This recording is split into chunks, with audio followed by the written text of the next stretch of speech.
Hello everyone, first news update for 18th of April.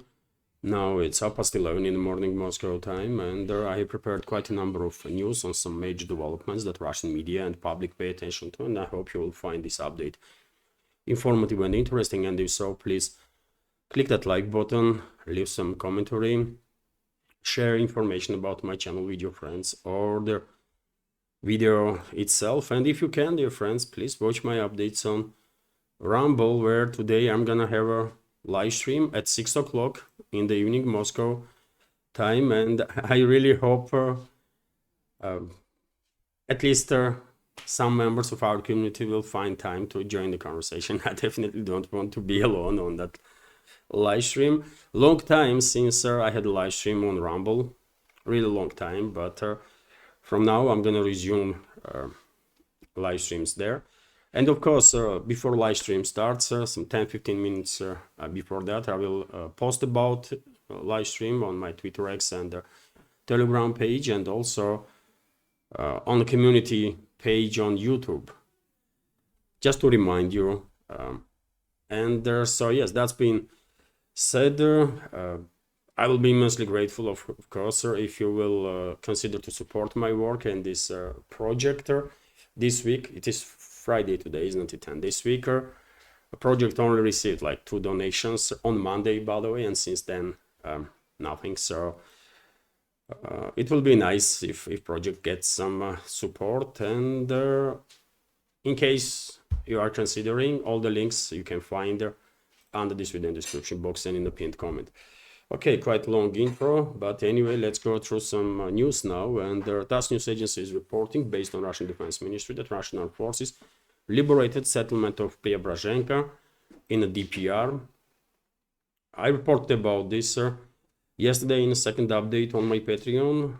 Earlier, I was reporting about progress of the Russian armed forces in this direction, and this is their settlement itself. And take a look at the map, dear friends. This red line is a border between DPR and the Dnipropetrovsk region, and well, forward units of the Russian armed forces on this sector are basically almost on the border now. It's just the fields left, although on the northern side there is a Katerinovka settlement, which is definitely has to be liberated, of course, before liberation begins in Dnipropetrovsk region. And on the southern side there is this 3 settlements, Bogdanovka, which is already disputed, Troitskaya and Orekhova settlements, and obviously in upcoming days battles will begin for liberation of these villages also in this particular sector. And more confirmations are coming in that the Russian armed forces established complete control on a monastery complex in Garnal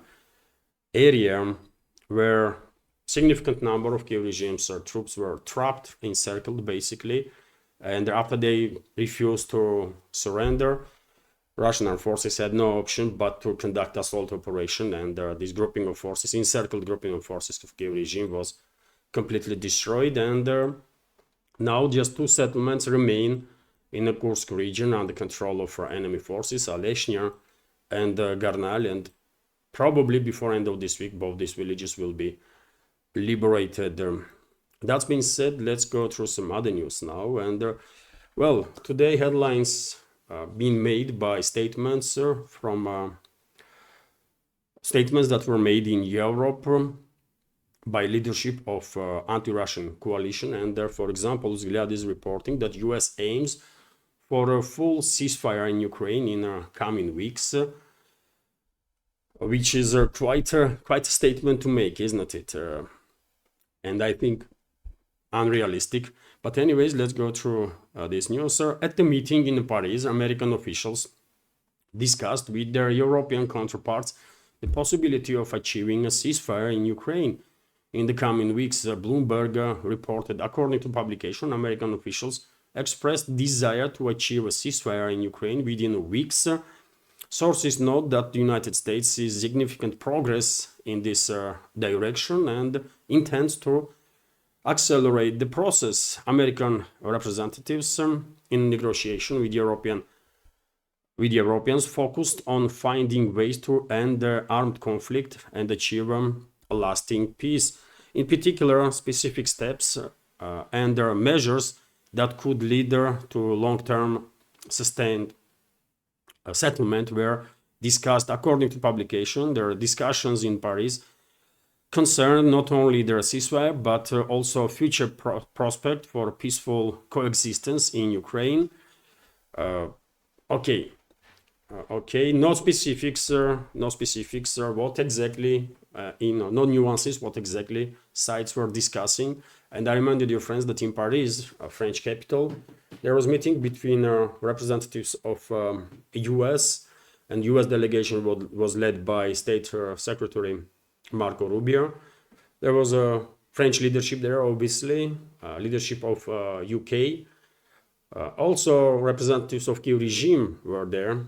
Zelensky himself, or maybe he did not went there, but Yermak and Omerov, head of Zelensky's office and defense ministry, Yermak and Omerov definitely were in France, and representatives of other countries from anti-Russian coalition.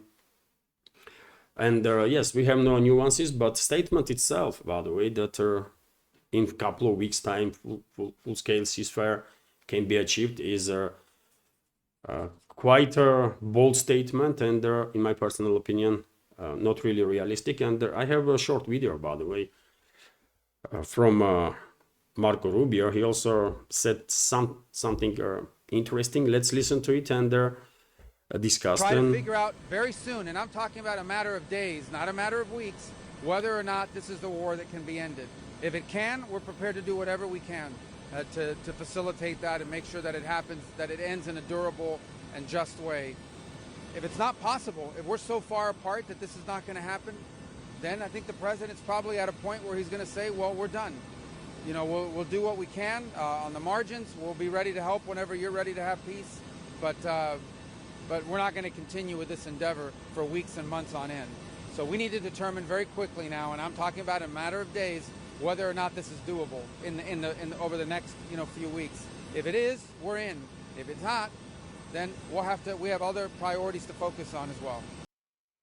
So I don't know what to make of this statement. What was Rubio trying to say? That if progress in resolving Ukrainian crisis achieved in coming days, okay, US is in. If not, then US is out of this conflict. Or maybe he was trying to say that if progress is not achieved, then US will get involved in this crisis even further, which means more money, more weapons for the regime. I think he was saying that US is out then from this proxy war. And maybe this message was sent not to Moscow, but to European allies of the US, especially from the so-called coalition of the willing. Maybe this is the case, but I don't know. I'm interested in what you will make from this statement. Maybe in your countries there was some more information about this and overall attitude of the US delegations, because me personally, I kind of struggle to understand in which direction the US is leaning currently, and what the statement of Rubio even means. I don't know. But what is interesting, before visiting France, Rubio had a phone call with the Russian Foreign Minister, Sergei Lavrov. So Russian Foreign Minister Sergei Lavrov and the US Secretary of State Marco Rubio had a phone conversation on Thursday. The two top diplomats focused on Ukraine conflict and ongoing multilateral contacts on the potential settlement. The Russian Foreign Ministry has stated, obviously details of the conversation not going to be released, but it is good to know that Rubio knew Russian position before he went to this meeting with his allies from this anti-Russian coalition that US is still part of, and a big part, right?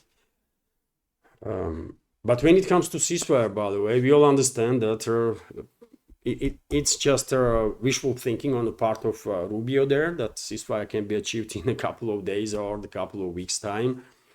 Just energy ceasefire just ended, by the way, and which was initiated basically by US President Donald Trump. And we all know that every single day from 18th of March, single day, Kyiv regime was violating this ceasefire, and US administration did not even once criticize Zelensky's regime for that, while Russia was maintaining ceasefire agreement, right?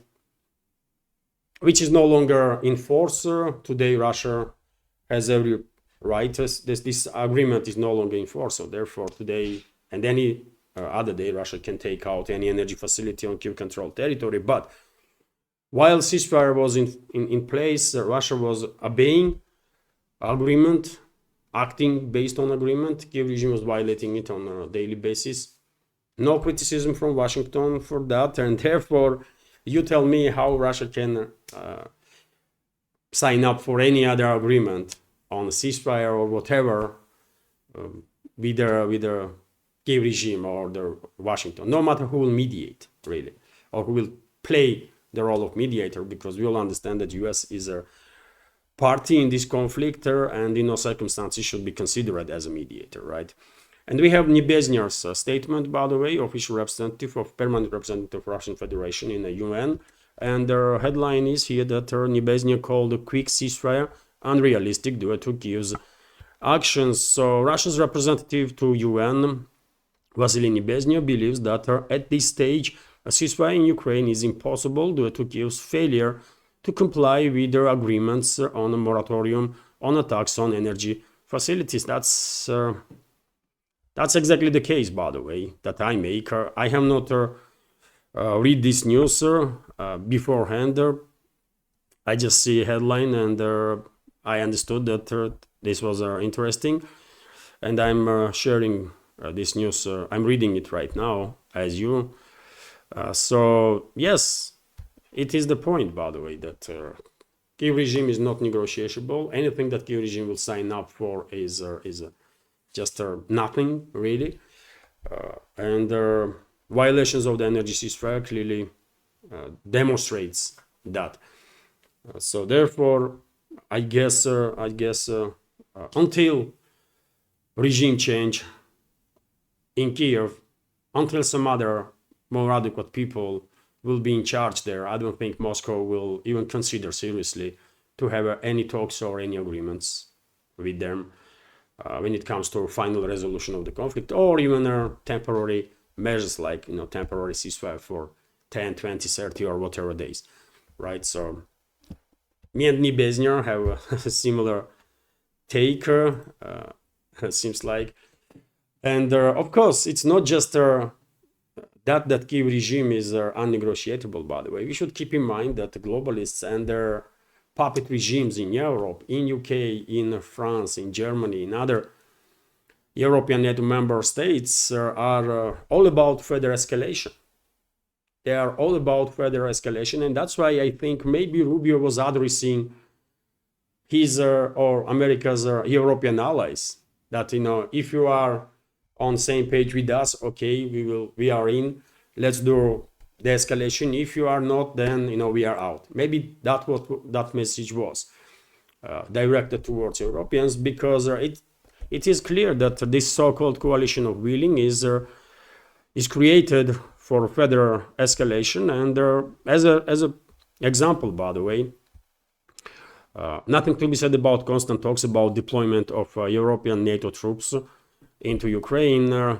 We have these reports now that UK would back giving German missiles to Ukraine. UK would support Germany if it decides to give long-range Taurus cruise missiles to Ukraine. The Telegraph reported on Wednesday, citing British government sources. And of course, UK's leadership will support Berlin, and not just support, by the way, but maybe even pressure. Maybe they will put some pressure on Berlin to actually send their military personnel in Kyiv-controlled territory, and also these long-range missiles, Taurus missiles that have a 500 plus kilometer range. And I think this may not be even enough, and most likely would not be enough, because they need carriers for these missiles, right? and current planes that are in the hands of Kyiv regime, not really capable of operating with this missile. So therefore, either Germany or other NATO member states have to transfer Tornado planes or some other planes in their inventory, from their inventory, that are capable of launching Taurus missiles, or they have to send specialists into Ukraine to modernize current planes that Kyiv regime has, F-16s or MiG-29s, Su-27s, or Mirage 2000s, so that they can be used for launches of these missiles. In any case, this is of course escalatory development, and nothing at this point, nothing is saying that enemies of Russia are really about the escalation. No, they want further escalation, especially from Europe, elites from Europe, and that's what we're gonna see, by the way. I don't think ceasefire or final resolution of this conflict is even in our sights. It's not even on the horizon yet. And when it comes to constant escalatory steps that globalists and their puppets are taking, well, yesterday, former Russian president and current deputy chairman of the Security Council, Medvedev, commented on that. He is well known for his strong takes. Quite often he does make strong statements, and some people tend to ignore statements of Medvedev as if he is just a trolling. But I wouldn't recommend to do that, because after all, he is a former president, potentially future president, and current high-ranking official. He is a deputy chairman of the Security Council, right? And obviously, when he says something, he is talking on his behalf, understandably so, but most likely significant number of high-ranking officials in Russian leadership are on the same page with him. Maybe a Russian president who publicly is very diplomatic. We all know that he is not allowing himself to make some strong statements, at least every other day. He is very restrained in his actions, but it well may be that Medvedev's position being shared even by Russian president, and some of the takes of Medvedev are really strong. And for example, let's go through this news here. Senior Ukrainian officials are in Paris to discuss what may become a catastrophic outcome of plans by the coalition of the willing to deploy troops in Ukraine. Russian Security Council Deputy Chairman Dmitry Medvedev wrote on X, apparently, we have quote here, apparently the top of Ukraine's fascist clique have came to Paris for talks with the UK, Germany and France on how many European coffins they will be ready to accept after the deployment of the troops of the coalition of the willing in Ukraine. Russian politician wrote in an English language post. And by the way, if this is not a direct, very direct warning to enemies of Russia from coalition of willing or otherwise, that you send your troops into Ukraine, you're gonna get those troops back in the coffins. Don't do this. We will retaliate. If this is a not strong enough warning, by the way, then I don't know what can be. I don't know what can be. And unfortunately, because Western elites still tend to ignore Moscow and Moscow's position, I think they're gonna go ahead and basically risk it all.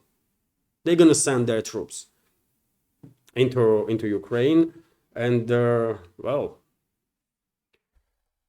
we can understand what might happen after that. I have spoken about this topic many times before, so I'm not gonna elaborate anymore. But warnings from Moscow is really, really strong, and I don't know, European governments should pay a little more attention to it before it's not too late. Anyways, dear friends, before I continue, let me once again ask you to join our communities on Rumble, where my channel is monetized. And if sometime in the future view numbers, our community will grow significantly and view numbers will grow significantly, Rumble platform can become a significant source of support for this project. So therefore, if it's not too inconvenient for you, please subscribe to my Rumble channel. Link is under this video in description box and in the pinned comment, and watch my videos there. I mean, you can watch if you want to on YouTube, but you know, you can same time open my video on Rumble and just turn off the sound, and it will count for you anyways, right? We can do this if you want to watch principally on YouTube. In principle, on YouTube, more views my videos will have on Rumble, more chances are that algorithm will show my updates to wider audience that Rumble has. And it is, by the way, huge audience there. Recently I was monitoring some big channels, and well, Glenn Greenwald, for example, great journalist, Glenn Greenwald, his videos have 150 200,000 views, more than that, right? So there is a potential for a growth there. It's just difficult to reach this wider audience that may have an interest to view Russian point, view news from Russia, and to know how we see the things, right, from Russia. Anyways, dear friends, if you can, please join our community on Rumble if you are watching this video on YouTube. After all, it is always a possibility that YouTube may just kill my channel completely. YouTube's algorithm is suppressing my videos every day, by the way, and soon probably only a few hundred views will be on YouTube, because just look what is happening, by the way. Every time my video on YouTube reaches 5,000 plus, next several days algorithm is becoming even more crazy and suppresses video big time. And just look, by the way, few days ago video reached 7,000 plus on YouTube, and after that 3,400 3,500 views, and yesterday's video only 2,800. Okay, by the way, and I guess it's only a matter of time, and either there will be no more views on YouTube at all, or at least YouTube will not show me that there is any views there, right? Or they will just block my channel completely, because what else they're gonna do? I mean, channel is in shadow ban already and they are killing it. So dear friends, if you can, let's move to Rumble, where conditions are much more loyal to creators and the community. Okay, let's go through some other news now that are making headlines. RT is reporting that Trump's envoy repeating Russian nonsense, according to Zelensky. Well, he went to attack Witkov once again, by the way. I mean, Zelensky, as I said in my previous updates, is so emboldened, and his entourage, they are so emboldened by this new attention that they get, new love that they get from globalists and their puppet regimes in Europe, that they are now attacking US administration, Trump's administration, literally on daily basis. And the main targets are Witkov and Vance, although Zelensky is criticizing Trump too, quite often, right? And I think this is really too embarrassing for US, and maybe they have to do something about it, because it's just bad optics. It's just bad optics. Nothing to be said about the damage that is done to US, whatever is left from US reputation on the international stage, right? There is no much left there, obviously. But when Zelensky and his criminal associates are this openly attacking and making some insulting statements towards US officials, that's a sign of weakness on part of US. That's what I think, right? I'm not even gonna go into details of what Zelensky said there. He is calling Witkov Russian propagandist, basically, which is crazy, man.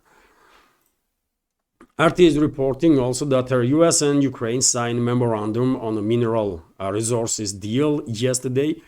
So the US and Ukraine have signed a preliminary outline of the rare earth deal. A senior official in Kiev has said the potential agreement, which the US views as a way to return money spent on assistance to Kiev in a conflict with Russia, could be signed as early as next week. Well, we will see. We will see that reports are that US dropped significantly its demands when it comes to this rare earth deal on a third, at least, which means US will try to get back lesser money that Trump was intended initially, if any agreement will be signed at all. Because as I said, Zelensky's regime is emboldened big time by this attention from the globalists, and they are playing now. They are messing around US like it is nothing. RT is also reporting that there was, by the way, big diplomatic day yesterday here in Russia. So Putin had a meeting with the Emir of Qatar, and during the conversation, sides discuss not just bilateral relationships, but also situation in Gaza, in Palestine, in Syria. I'm quite sure topics of other regional hotspots were discussed too. And what is also interesting, Iran's foreign minister was Russia, also Arakchi, and he also was greeted by Russian president. So President Vladimir Putin received Iranian foreign minister Abbas Arakchi in the Kremlin. The Russian leaders' press secretary Dmitry Peskov reported, and of course sides most likely discuss recent negotiations between Iran and the US that took place in Oman. I'm quite sure sides exchange opinions about strategy of Iran on the path towards de-escalation with Washington. And as I said quite a number of times before, by the way, I'm quite sure Russia did play a very significant positive role to achieve that, to at least help these two sides, Washington and Tehran, to de-escalate, right? And it seems like, at least for now, White House is leaning towards these diplomatic ways, diplomatic solutions. After all, if forces that are in charge in US really are interested in really want Iran not to have nuclear weapons, then that's easy stuff to resolve, because Iran has no nuclear weapons and has no intention to build one. And after all, yes, Iran does have enriched uranium, and if US and Iran during the negotiations will reach certain understanding and agreements, this enriched uranium can be transferred to third party, to Russia, for example, potentially. But yet again, it all depends if Iran and the US will manage to agree to achieve progress in their negotiations, because obviously Iran will have its own demands, right? And US have to meet those demands, at least partially. That's how negotiations works, right? So it was a big diplomatic day. I'm happy that Russia is helping its allies, its friendly nations, any way possible. And also, by the way, I think it's worth mentioning that yesterday, Defense Minister of Saudi Arabia was in Iran. And we all know that Saudi Arabia and Iran were arch rivals, by the way, in the region. And due to diplomatic, due to huge diplomatic victory on part of China, Beijing managed to achieve rapprochement between Saudi Arabia and Iran. And this is great, by the way, because better relationships between Saudi Arabia and Iran then lesser chances globalists have and Western ruling class have to actually trigger regional war, right? So some serious diplomatic movements in regards to Middle East. And Russia, by the way, believe it or not, but Russia as a one of their main policies in this world is actually becoming more and more influential and relevant, isn't it? I believe US asked Russia to mediate with Iran. Iran, I guess, also happy to have talks with the US when Russia is next to it. And yes, I mean, hardly anyone can dispute that, despite all the attempts of collective West to isolate Russia and destroy and so on, in reality, Russia is stronger and more influential than maybe ever since the collapse of Soviet Union. RT, meanwhile, is reporting that Trump's tariffs could cost EU 1.25 trillion, according to study, which is quite a number, isn't it? A trade war with the US could cost the EU up to 1.1 trillion euros or 1.25 trillion dollars over the next 4 years if Donald Trump proceeds with the proposed tariffs, according to study by German Economic Institute. So over trillion losses just in 4 years. Wow, that's quite something, and it does demonstrate, isn't it, how vulnerable EU really is. And maybe it will be better for European countries really to focus on their selves and not to mess around on a geopolitical scale, because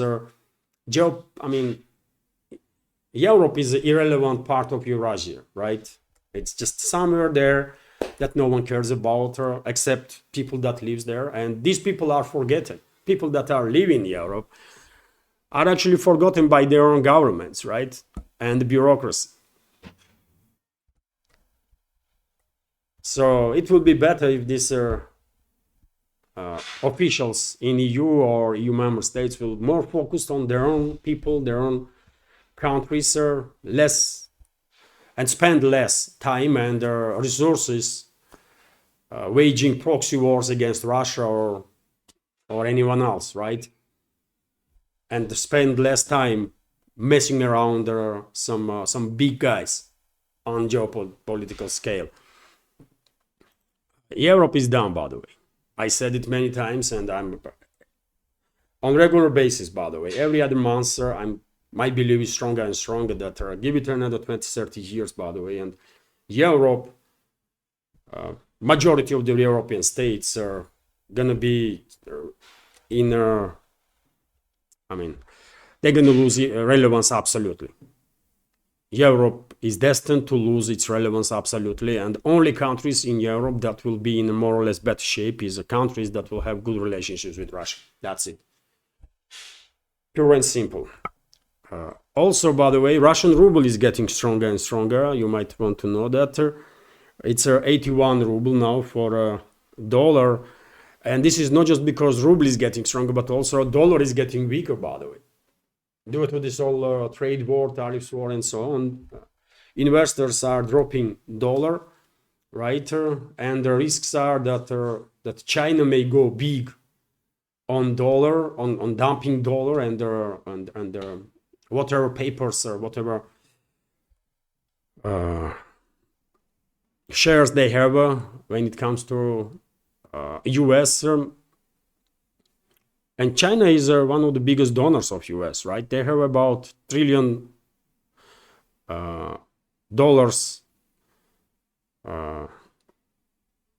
US owns China $1 trillion, right? Something around that, and China is dumping this US Treasury papers or whatever that is on regular basis, because they seems like they want to get rid of investments in US. I don't know, but in any case, Russian ruble is getting stronger and stronger, and their big business here in Russia is beginning to worry about it, because they don't want strong ruble, they want a weaker ruble, because it makes Russian exports more profitable for them, right? And therefore, central bank probably soon will get involved, because they cannot allow ruble to get stronger and stronger every other day. It's just counterproductive for economy for many reasons. But anyways, let's continue with this news that AI can replace half of Russia's civil servants, according to minister. So Russia could potentially replace at least half of its civil servants with artificial intelligence. Digital Development Minister Maksut Shadaev has stated, which is quite interesting, isn't it? I have no issue with that. If there will be less bureaucracy, it's gonna be good, man. So let's do it. Let's do it. If it's feasible, if it can be done, then why not? Why not? We should not be over rely on this artificial intelligence and stuff, but to minimize bureaucracy, it's always a good thing, right? No one likes bureaucracy, by the way. And also, I'm gonna end this update with this interesting news, in my opinion, that UK researchers announced signs of extraterrestrial life on other planets. So UK researchers have claimed to have found possible signs of life on a faraway planet. Scientists from the University of Cambridge have announced that they detect a gas that on Earth is only made by living organisms. The discovery, which was made using NASA's James Webb Space Telescope, could be the strongest hint yet of life beyond Earth. Their team studied the K218b, a planet about 124 light years away in the Leo constellation. It is known as the ocean planet, meaning it might have a hydrogen-rich atmosphere and liquid water oceans. Such conditions make it a promising candidate for life. The telescope detected dimethyl sulfide and dimethyl disulfide in a planet's air, in the planet's atmosphere. On Earth, both gases are made only by living organisms, mainly marine microbes, such as phytoplankton, for example, which is interesting, by the way. Of course, nobody gonna be surprised to hear that there is life on other planets. Of course, they must be, by the way. Just in our galaxy, there is 100 billion stars, and the vast majority of these stars have multiple planets, including planets in a golden zone, right? In a distance from the sun, like our planet is, or Venera, for example, by the way, or the Mars, right? So this is a golden lock zone around the stars where water may exist in a liquefied form. That's what scientists are referring to, and obviously there is potentially tens of billions of such planets where conditions can be quite similar to what we have here on Earth, and there is no reason to believe that somewhere there is not just a life but also intelligent life, right? There might be huge, massive, super advanced civilizations, and there are thousands of them. That's how vast this universe is, but this is all theoretical, of course. In reality, we will know it when we see it, right? And anyways, good job on part of scientists from UK. Probably they have some good reasons to believe that in that planet K281b definitely is some sort of life. Anyways, dear friends, I'm gonna end this update on this positive, good at least news. Hopefully you will find the episode informative and interesting, and if so, please click that like button, leave some commentary, just about anything. More comments and likes probably have some influence on the algorithm. And if you like my work, if you like my channel, this project, you can support if you can through several means. You can donate to the project through PayPal or Boosty platform, or you can subscribe to my Patreon page, by the way. All the links are on this video in the description box and in the pinned comment, including crypto wallet. Yes, this is it for now, and dear friends, before I go, let me remind you that at 6 o'clock this evening, live stream on my Rumble channel. I hope you will find time to join the conversation. It's going to be good fun. Have a wonderful day and take care.